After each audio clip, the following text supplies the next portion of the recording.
रहीम अस्सलाम वालेकुम।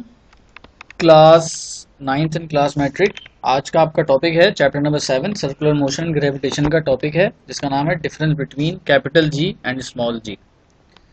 ये दोनों वैसे तो जी हैं, लेकिन इनका एक मेजर डिफरेंस है फिजिक्स के अंदर। वो क्या है वो आज हम पढ़ते हैं इसमें आगे।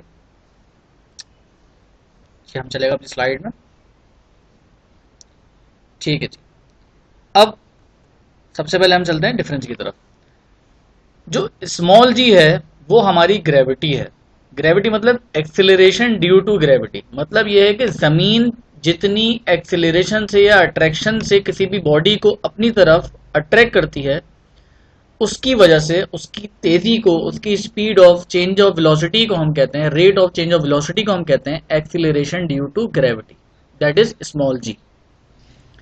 क्या लिखा हुआ है? An acceleration produce on a freely falling body, जो कोई भी बॉडी फ्रीली गिरती है ऊपर से, due to the gravitational force of earth, जमीन की जो है वो कशिश शकल की वजह से, is known as acceleration due to gravity. अब हम आते हैं इस तरफ कि यूनिवर्सल ग्रेविटेशन कांस्टेंट क्या होता है। ये कैपिटल जी क्या है? फिजिक्स में कैपिटल जी को यूनिवर्सल ग्रेविटेशनल कांस्टेंट कहा जाता है। ये क्या होता है? ये पूरी दुनिया में जितने भी मासेस हैं, उन मासेस को जो एक इक्वल फोर्सेस लग रही हैं एक दूसरे पर, तो फोर्स ऑफ अट्रैक्शन है दो बॉडीज या तीन या चार या जितनी भी बॉडीज हैं उनके दरमियान, उसे हम कहते हैं कैपिटल जी कांस्टेंट। देख लिखिए हुआ, gravitational constant G is numerically equal to the force of gravitation that exist between two bodies of unit mass kept at a unit distance from each other. दो बॉडीज के दरमियान कोई distance हो उन दोनों के दरमियान और उनको फोर्स ऑफ अट्रैक्शन से खींचा जाए, उसे हम कहते हैं capital G, that is universal gravitation. अब हम आते हैं नेक्स्ट पॉइंट की तरफ, वैल्यू ऑफ जी। जो दुनिया में वैल्यू ऑफ जी है, स्मॉल जी, वो है 9.8 metre per second square. It may vary from place to place. Place to place का मतलब ये है कि अगर हम अर्थ से आगे जाएंगे तो ये वैल्यू बदल जाएगी। फॉर एग्जाम्पल मून पे जाएंगे तो ये वैल्यू बदल जाएगी, हम जुपिटर पे जाएंगे तो ये वैल्यू बदल जाएगी, हम मार्स पे जाएंगे तो ये वैल्यू बदल जाएगी।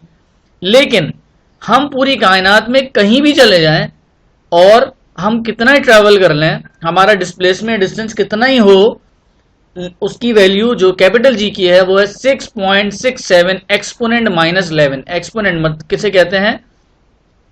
किसी भी वैल्यू के साथ मल्टीप्लाई बाय 10 हो और उसकी कोई पावर हो, उसे आप कहते हैं एक्सपोनेंट। ठीक है, -11। तो इसकी वैल्यू पूरी कायनात में कहीं नहीं बदलेगी, आप किसी भी प्लैनेट पर ट्रैवल कर लें। उसके बाद हम आते हैं पॉइंट नंबर 3 की तरफ, depends upon the distance between the masses. ये डिपेंड करता है कि दोनों मासेस के दरमियान कितना डिस्टेंस है, और ये इंडिपेंडेंट ऑफ द डिस्टेंस है। ये कितना भी डिस्टेंस हो, ये उससे उस पर कोई डिपेंड नहीं करता। इसका एसआई यूनिट, एसआई मतलब सिस्टम इंटरनेशनल यूनिट क्या है? मीटर पर सेकंड स्क्वायर। और इसका क्या है? सिस्टम इंटरनेशनल यूनिट क्या है इसका? न्यूटन मीटर स्क्वायर पर केजी स्क्वायर। अगर हम पर हटा लेते हैं तो ये केजी ऊपर आ जाता है, तो इसकी पावर -2 हो जाती है। ठीक है, ये आपका काम था, ये आपने अपनी नोटबुक में करना भी है और इसको समझकर इसको समझना है, और चाहे तो इसको याद भी कर लें, आपके लिए फायदा होगा। नेक्स्ट वीडियो में इंशाल्लाह दोबारा मुलाकात होगी। जब तक के लिए दीजिए इजाजत। अल्लाह हाफिज।